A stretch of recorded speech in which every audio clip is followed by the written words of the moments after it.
नमस्कार। एक बार आप सब दर्शकों का बहुत बहुत स्वागत मैं आज फिर कर रहा हूं। और आज का जो विषय है वो सेम वही है जो पिछले 3 दिन पहले मैंने कवर किया था। और मैं आपकी जानकारी के लिए बता दूं कि इस विषय को मैं इसलिए भी इतना महत्वपूर्ण समझता हूं कि ये जो विषय है ये हमारी जिंदगियों से जुड़ा होता है, हमारे परिवार से जुड़ा होता है। हमने जैसे कि एक अस्पताल का, सिटी हार्ट अस्पताल जो बड़सर में है, उसका एक लाइव किया जाकर, जहां पर हमने ये दिखाया कि वहां पर जो डॉक्टर हैं वो रात को उपलब्ध नहीं होते हैं कार्डियो के। लोगों की अलग अलग टिप्पणी है, अलग अलग लोगों के विचार हैं। कुछ लोगों ने उसको कहा कि ये बिल्कुल सही है, बिल्कुल डॉक्टर होना चाहिए वहां पर। कुछ लोगों ने अपने अपने तरह से विचार दिए, और विचार दिए, इसमें कोई आपत्ति नहीं है। विचार सबके अपने अपने होते हैं और होने भी चाहिए। कुछ लोग व्यक्तिगत कमेंट भी करते हैं, तो उनको मैंने ये भी कहा कि देखिए, व्यक्तिगत कमेंट आप मुझ पे मत करिए, क्योंकि हमारा मोटिव पब्लिक इंटरेस्ट है, हमारा मोटिव दूसरा कोई इंटरेस्ट नहीं है। आज मैं आप लोगों को एक उस हॉस्पिटल के अगले विषय पर लेकर चलता हूं, जो आपको केवल इसी अस्पताल पे नहीं, सभी अस्पतालों पे लागू करना चाहिए। देखिए, आज हमारी सरकारी जो व्यवस्थाएं हैं वो प्रॉपर नहीं होने की वजह से ही तो प्राइवेट अस्पतालों को महत्वता मिल रही है। और ऐसा तो है नहीं कि प्राइवेट अस्पताल सरकारी अस्पतालों की तरह एक मुफ्त में या एक बहुत सामान्य दरों पे इलाज कर रहे हैं। वो अपनी मर्जी के प्राइस वसूलते हैं, और सरकार उनको चाहे ईसीएचएस के माध्यम से, हिम केयर के माध्यम से, आयुष्मान योजना के माध्यम से पैसा देती है। तो इसमें हमारा जो सवाल है वो केवल ये नहीं है कि ये अस्पताल, हम तो अगर सभी अस्पतालों में ऐसा है कि रात को डॉक्टर नहीं होते हैं, वो ऑन कॉल ही आते हैं, तो फिर इसके पैरामीटर्स को सरकार को चेंज करना चाहिए। क्योंकि एक डॉक्टर वहां पर, जिस तरह का हॉस्पिटल है उस तरह का डॉक्टर वहां पर उपलब्ध होना चाहिए। चाहे वो एमओ ही है मान लीजिए, चलो मेडिकल ऑफिसर भी वहां पर कोई उपलब्ध हो, लेकिन जो कार्डियो के डॉक्टर्स हैं उनका जो स्टेशन है वो कितनी दूर होना चाहिए। मान लीजिए ऑन कॉल पे भी बुलाते हैं उनको, तो कितनी देर में वो आने चाहिए, आ सकते हैं। अब जो डॉक्टर यहां पर हॉस्पिटल लेकर हमीरपुर चले जाते हैं, उनको आने में 1 से 1.5 घंटा तो लग ही जाता है। अब यहाँ बहुत सारे लोगों का सवाल आता है कि नहीं, इमरजेंसी नहीं होती जी, ये तो टेस्ट करने पड़ते हैं, वो करने पड़ते हैं। ये तो सब आपकी दकियानूसी विचारधारा है ना, उसकी तरफ से हम बात कर रहे हैं। किसी व्यक्ति को जब हार्ट को लेकर प्रॉब्लम आती है तो सबसे पहले उसको जो प्राइमरी ट्रीटमेंट दिया जाता है, उसको डायग्नोज किया जाता है। मैं उसको ज्यादा नहीं समझता हूं, लेकिन मैं आपको एक वाक्य बताता हूं। मेरी बेटी चंडीगढ़ के एक बड़े अस्पताल में, प्राइवेट अस्पताल में एडमिट थी पिछले साल में।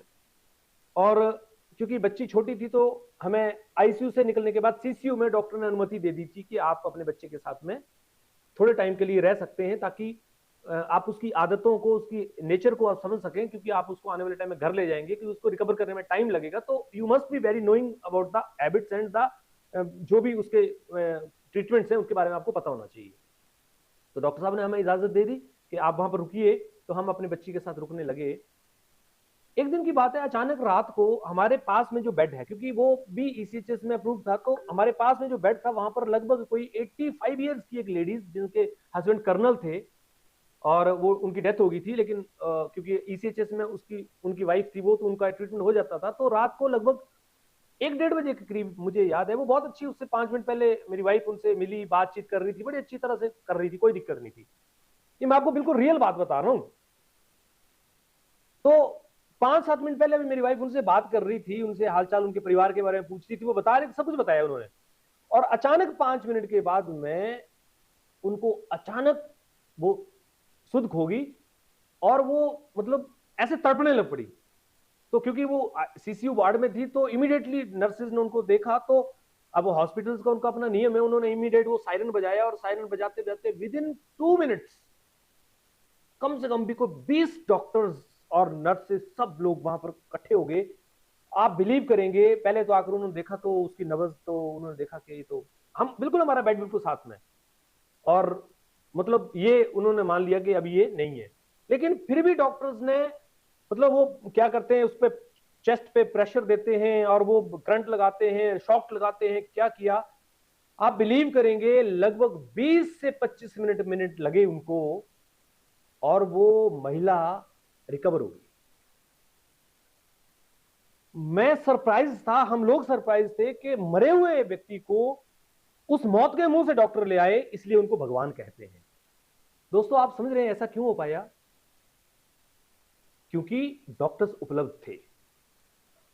इस बात से कोई सवाल नहीं है, कोई बात ही नहीं है कि डॉक्टर भी ऑन कॉल आते हैं, ड्यूटी पे क्यों आते हैं। भाई साहब, आप पैसा लेते हैं, मुफ्त में इलाज नहीं करते हैं। जिस परिवार का आदमी वहां आपके यहाँ आकर भला चंगा स्टंट डाल दिए आपने, सब कुछ कर दिया, और दूसरे दिन वो मर जाता है कि जी उसका हार्ट बीट नहीं कंट्रोल हो रहा है, और वहां पर अगर आप उसको नहीं संभाल पा रहे हैं, मैं एग्जांपल दे रहा हूं, तो फिर आप हॉस्पिटल का मतलब क्या कह रहे हैं। मेरी तो हमारे स्वास्थ्य विभाग से ये निवेदन है कि अगर इस खबर के अंदर आप लोगों ने थोड़ा सा भी संज्ञान लिया, तो सिटी हार्ट अस्पताल ही नहीं, चलो मैं सिटी हार्ट की बात कर लेता हूं।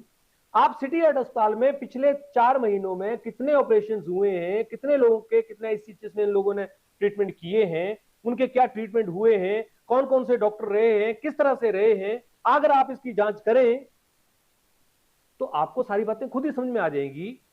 क्योंकि डॉक्टर्स यहां उपलब्ध नहीं होते हैं, तो फिर पेशेंट्स के कैसे गारंटी ले सकते हैं। और मैं आपको एक बात और बता देता हूं उन लोगों की जानकारी के लिए जो लोग थोड़ा मेडिकल सपोर्टर हैं, उनको मैं बताता हूं। आज से लगभग 4-5 महीने पहले इस हॉस्पिटल की व्यवस्थाएं बहुत बढ़िया थी। जब डॉक्टर महेंद्र, जो जिनका ये हॉस्पिटल था, वो जब तक उसको संभाल रहे थे, उसको केयर टेक कर रहे थे, और वो इन्वॉल्व थे। मुझे परसों ही पता लगा कि अब वो इन्वॉल्व नहीं है, उन्होंने सारा का सारा वो डॉक्टर अखिल को, गौतम को ही सारा कुछ दे दिया है। डॉक्टर महेंद्र का भी इसमें कोई रोल नहीं है।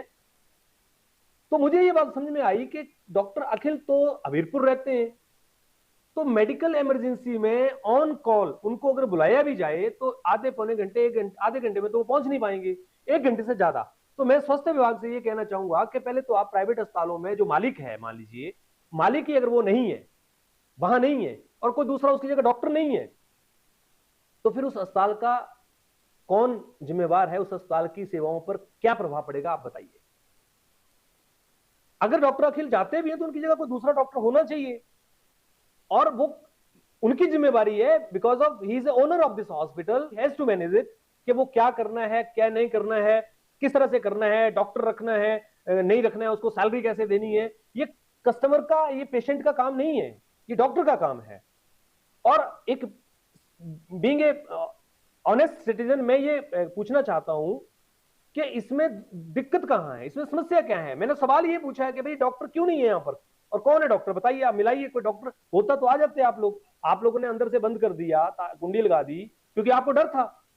अगर आपको डर नहीं होता, आपका डॉक्टर निकल के आता है, yes I am doctor sir, बताइए क्या समस्या है। तो बात ये होती है कि जहां पर कमी होती है वहां कुंडियां लगती हैं, नहीं तो मजाल है कोई कुंडी लग जाए। और प्राइवेट ऑर्गेनाइजेशंस हैं, सरकारें सब्सिडी देती हैं, मशीनरी पे सब्सिडीज देती हैं, और बहुत सारी फैसिलिटी सरकार दे रही है। आम आदमी को उसका बेनिफिट नहीं मिलेगा तो उसका फायदा क्या। तो कुल मिला के मैं ये कहना चाहूंगा कि हमारे CMO हमीरपुर को इस अस्पताल के बारे में जरूर जांचना चाहिए कि जो डॉक्टर, मान लीजिए अभी मालिक भी यहां पर संभाल रहे हैं, उनका स्टेशन क्राइटेरिया क्या है, वो कहां रुकने चाहिए, वो अस्पताल के अंदर रुकने चाहिए या हमीरपुर रुकने चाहिए, ये तय करें। क्योंकि ये तो आप सिर्फ मुद्दे को भटकाने वाली बात मत कीजिए। मुद्दा बिल्कुल क्लियर है कि एक अस्पताल के अंदर डॉक्टर अगर 24 आवर नहीं है, ऑन कॉल भी आता है, तो ऑन कॉल कितनी देर में आना चाहिए, 1 घंटे में, 1.5 घंटे में, 5 मिनट में, 10 मिनट में, एक क्राइटेरिया होगा आपका कोई, वो क्राइटेरिया तय कीजिए आप। इस अस्पताल का क्राइटेरिया भी आपको तय करना चाहिए, क्योंकि जब लोगों की जान जाएगी उसका जिम्मेवार कौन होगा। बहुत सारे लोग मुझे लगता है बोलना चाहते हैं, बताना चाहते हैं, लेकिन सामने नहीं आना चाहते हैं। मैं उन लोगों से निवेदन करना चाहूंगा कि अगर आपको भी इस अस्पताल की वजह से कोई आपत्ति हुई है, मैं ये नहीं कह रहा हूं सबको आपत्ति हुई होगी, अच्छे भी होंगे, लोगों को एक पास में मेडिकल फैसिलिटी मिलती है तो लोगों के लिए बेनिफिट भी होता है, मैं अप्रिशिएट भी करता हूं इस बात को। लेकिन हम अच्छाइयों की आड़ में कमियों को तो नहीं छोड़ सकते, क्योंकि 100 अच्छाई के साथ में एक कमी जब होती है तो किसी एक परिवार का आदमी जाता है, और एक परिवार का भी आदमी गया तो कहीं ना कहीं उसका शोक उस परिवार को होता है ना। आज पहलगाम में इतना बड़ा अटैक हुआ, 26-27 लोग उसमें चले गए। अगर हम उसको यूं काउंट करें कि हमारे देश की आबादी तो 140 करोड़, 27 लोगों के जाने से क्या फर्क पड़ता है, तो हम तो मूर्ख हैं। उन 27 लोगों के जाने से हमारे पूरे सिस्टम को, हमारी पूरी व्यवस्था को, पूरी सरकार को फर्क पड़ा। 140 करोड़ में 27 लोगों पे फर्क पड़ा क्योंकि गलत हुआ। ठीक उसी तरह से अगर एक अस्पताल में एक भी आदमी के साथ गलती से हुआ, गलत हुआ, तो उसके जिम्मेवार हम और आप हैं। क्योंकि व्यवस्थाओं को सुधारने की आवाज उठाने वालों को आप बोलने नहीं देंगे तो फिर बोलेगा कौन? आप तो बोलेंगे नहीं, आप तो सिर्फ कमेंट करके छोड़ देंगे, बात खत्म हो जाएगी। आप भी बोलिए। अरे मैं नहीं कह रहा हूं इस अस्पताल के बारे में, कहीं भी जहां आपको लगता है गलत हो रहा है या गलत होने के आपको संदेश अंदेशा हो रहा है, बोलिए। क्योंकि जब बोलोगे तो कहीं तक पहुंचेगी आवाज, और पहुंचेगी तो कोई सुनेगा। सीएमओ हमीरपुर, मैं आपसे निवेदन करना चाहता हूं, और खासकर ईसीएचएस डिपार्टमेंट से मैं निवेदन करना चाहता हूं कि आप जरूर जांच करें इस अस्पताल को लेकर। क्योंकि शिकायत पता नहीं कोई देगा नहीं देगा, लोग देंगे नहीं देंगे, मुझे नहीं पता, लेकिन जीवन उत्साह न्यूज के इस मंच के माध्यम से मैं बोलना चाहता हूं कि आप जरूर इसकी जांच करें कि इसके ट्रीटमेंट की जो समरीज है, इस ट्रीटमेंट का जो तरीके हैं, या जो पीछे से डॉक्टर रहते हैं, और जिन लोगों की यहां पर डेथ हुई है उनके क्या कारण रहे हैं, किस वजह से हुई है, ये जांच करने का विषय है। तो मैं चाहूंगा, निवेदन करूंगा एडमिनिस्ट्रेशन से कि आप इस पर जांच करें, क्योंकि ये जनता की आवाज है। जनता बोलना चाहती है, लेकिन बोल नहीं पाती है, कैमरे पे सामने नहीं बोल पाती है। फोन मेरे को आ रहे, कई लोगों के फोन आ गए। मैं उनसे भी निवेदन करना चाहूंगा कि अगर आपके साथ नुकसान हुआ है और किसी के साथ ना हो तो आप बोलिए, अपनी बात रखिए। क्योंकि गलत जो होगा ना, उसको डर है, हमें नहीं है, क्योंकि हमने गलत ना किया है, ना हम गलत करते हैं, ना हम डरते हैं। जीवन उत्साह न्यूज के साथ आप बने, आपका बहुत बहुत धन्यवाद। जरूर लाइक कीजिएगा, शेयर कीजिएगा, और साथ में अपना कमेंट जरूर कीजिएगा, लेकिन कमेंट व्यवस्थाओं पे कीजिएगा, समस्याओं पे कीजिएगा, व्यक्तिगत करने की आवश्यकता नहीं। बहुत बहुत धन्यवाद आपका।